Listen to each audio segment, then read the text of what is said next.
لیکن نماز کسی صورت میں بھی معاف نہیں ہے۔ کھڑے کھڑے نہیں پڑھ سکتا، بیٹھ کر پڑھ لے، بیٹھ کر بھی نہیں پڑھ سکتا، لیٹے لیٹے پڑھ لے۔ اگر اتنی بھی طاقت جسم میں موجود نہیں ہے تو اشارے سے پڑھ لے، لیکن جب تک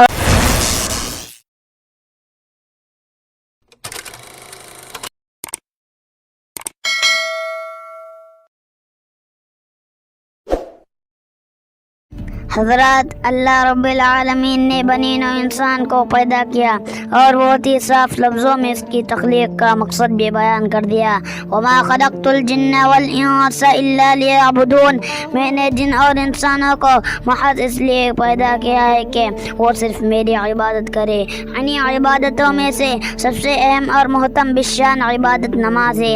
اس عبادت کے ذریعہ بندہ اپنے خالق حقیقی سے بہت زیادہ قریب ہو جاتا ہے، بلکہ اپنے رب سے سرگوشی کرنے کی سعادت حاصل کرتا ہے۔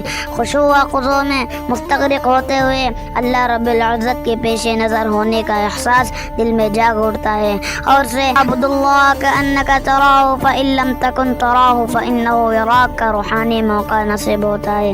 رب ذوالجلال کے نمازی کے سامنے ورود و مسعود ہوتا ہے اور فرشتے ایسے لوگوں کی ایک ایک حرکت کو قلم بند کرتے ہیں۔ ان کے مضطرب دلوں کو سکون اور خیرہ آنکھوں کو ٹھنڈک حاصل ہوتی ہے۔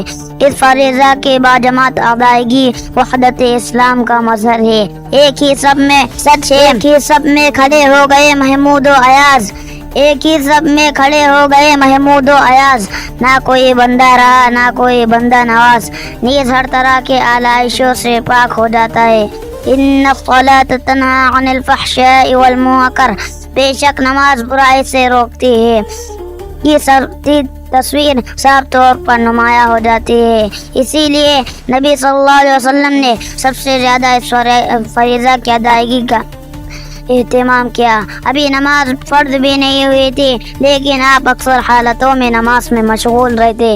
اسلام کی ابتدائی ایام میں ہر طرف دشمن کا خوف ہوتا، پھر بھی آپ چھپ چھپا کر نماز پڑھنے میں منہمک رہتے۔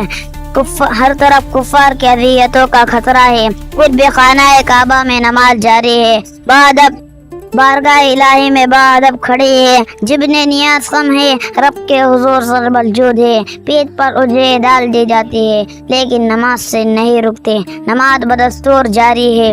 اور مرض الموت کا تو ذرا حال سن لیجئے، صحیح طور پر اعصاب کام نہیں کر رہے، خود سے چڑھ کر مسجد میں آنے تک کی طاقت جس میں موجود نہیں ہے۔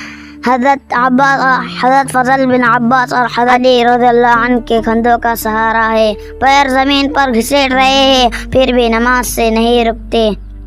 اتنا اہتمام کے میدان کارزار میں ہے، سامنے دشمن خون کے پیاسے ہے، عرش والے کی طرف سے حکم آتا ہے، وَإِذَا كُنْتَ فِيهِمْ فَأَقَمْتَ لَهُمُ الصَّلَاةَ، اے نبی میدان جنگ میں بھی نماز معاف نہیں ہے، وقت ہو چکا ہے، اٹھیے اور جماعت قائم کیجیے۔ یا اللہ، دشمن سامنے ہے، اگر نماز شروع کر دے تو ختم بھی نہ ہوگی، خود ختم ہو جائے گی۔ اگر اس حالت میں کیسے جماعت قائم ہو سکتی ہے؟ اسے احکم الحاکمین کے جانب سے تدبیر بھی بتائی جاتی ہے کہ ایک جماعت دشمنوں کے مقابلے میں ڈٹی رہے اور ایک جماعت نماز قائم کرے، نماز قدم کر کے یہ پھر محاذ پر چلے جائے اور ان کو نماز کے لیے بھیج دے، کیونکہ ایسی صورت میں بھی نماز معاف نہیں ہے۔ ملت اسلامیہ کے پاسبانوں، دوسرے ارکان تو کسی نہ کسی عذر سے معاف ہے، لیکن نماز کسی صورت میں بھی معاف نہیں ہے۔ کھڑے کھڑے نہیں پڑھ سکتا، بیٹھ کر پڑھ لے، بیٹھ کر بھی نہیں پڑھ سکتا، لیٹے لیٹے پڑھ لے۔ اگر اتنی بھی طاقت جسم میں موجود نہیں ہے تو اشارے سے پڑھ لے، لیکن جب تک ہوش و حواس باقی ہے نماز معاف نہیں ہے۔